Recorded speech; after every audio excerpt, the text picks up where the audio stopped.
In the digital age of communication, the internet is our parish, particularly for younger generations who spend 15 hours a day online, but also for those who are isolated, housebound, or far from home. There is a need for a digital and social media transformation of how the church relates to all those whose lives are connected in this way online. I want to begin with some important questions for you to consider. How are you as a church present online? How do you communicate with people beyond your usual congregation online? What messages do people hear from you online, and how do they perceive them?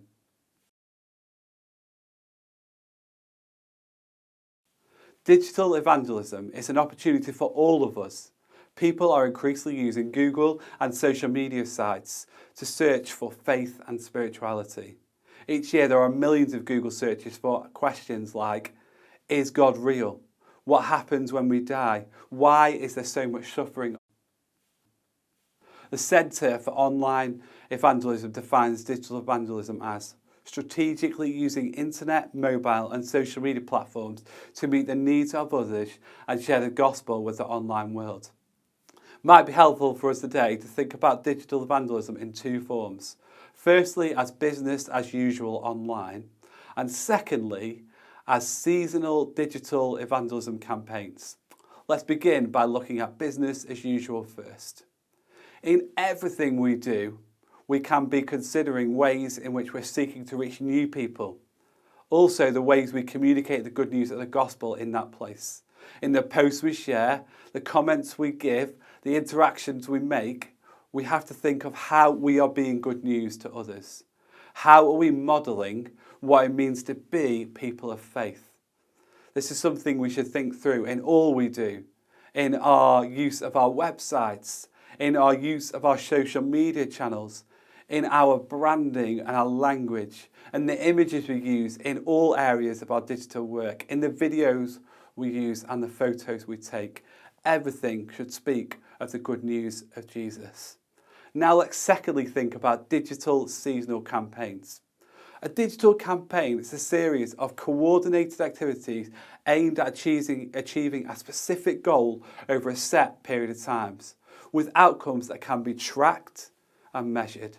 It can be limited to one single network or take place across multiple different social media platforms, and can also interact with your offline activities as well. A digital evangelism campaign is something that local churches and circuits can run themselves to share the amazing good news of Jesus Christ.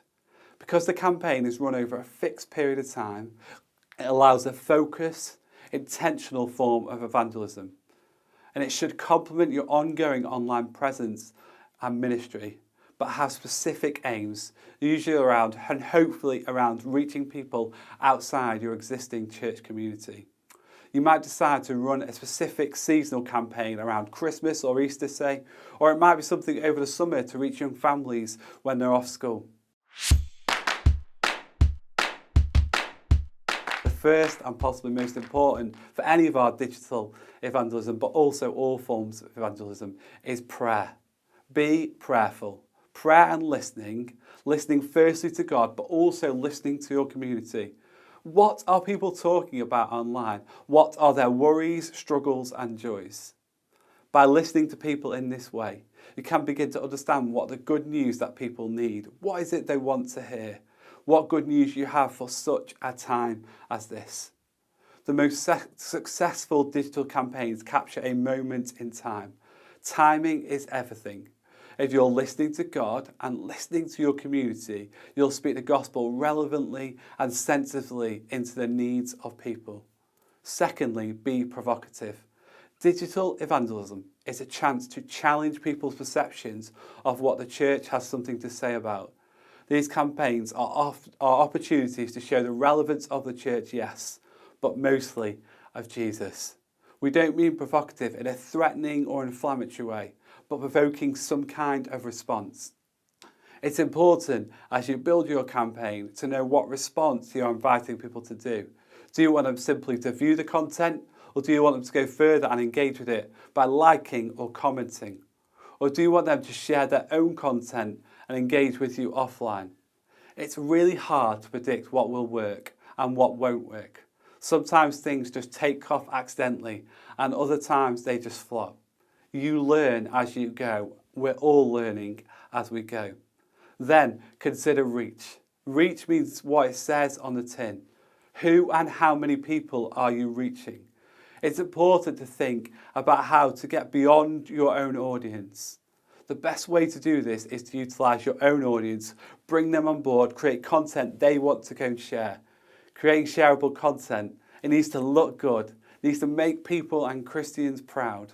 Pay attention to your branding, your hashtags, and if you've got extra budget, maybe consider boosting these posts with some money. These things are all considered in our future videos in these series. So remember at the start, all those questions I asked you, use them to help yourself think about digital evangelism for yourself, for your church, and most importantly, for your community. Thank you.